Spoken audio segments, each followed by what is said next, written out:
aniya banda kamar ki cikin duniya. Ni da kira aminta Hadiza tuna ta hozo yar auta ta mata. Sanda farar aniya banda kamar ka cikin duniya. Ni da kai na aminta ka cikar zala kai ne hasken rayuwata. Sanda farar aniya banda kamar ki cikin duniya. Ni da kira aminta Hadiza tuna ta hozo yar auta ta mata.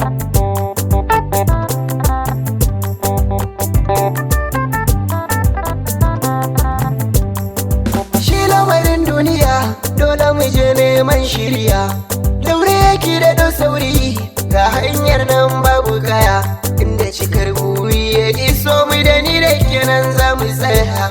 Tafiya inda da gwani ya cikin ta sam ayi ba gajiya, abinda ni da har na sani in na yi batan kai na tambaya. Shi lamarin duniya haka ne ya komai cikinsa akwai aniya. Duk da rashin girma ga tuwo cikinsa sai an sanya miya. Kwarai zancen haka ne don haka ne ɗauro ɗamara.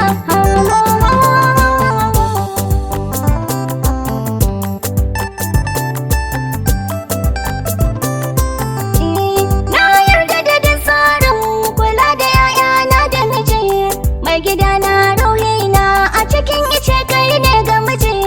Masu gulma da surutu kunai mijina ba sa ji. Na sami yabo a inda nake da rabo, na samu cikar girma babu inda na rabu. Karfin da nake ji a jikina ko shago.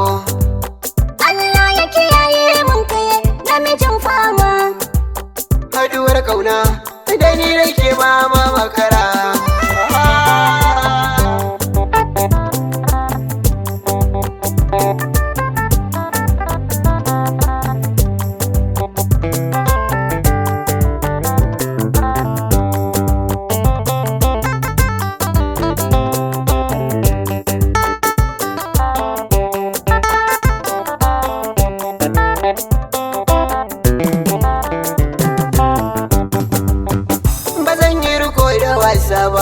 Ba zan gina kai ki cancan ba, ba dai na saka ki kuka ba, ba zan ki rike ki gangan ba.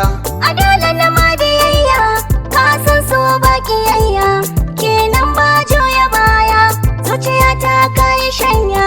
Na aminta da kauna, ke ce mai share mun hawaye na, dare da rabuwa, sai ki zama uwar yaya.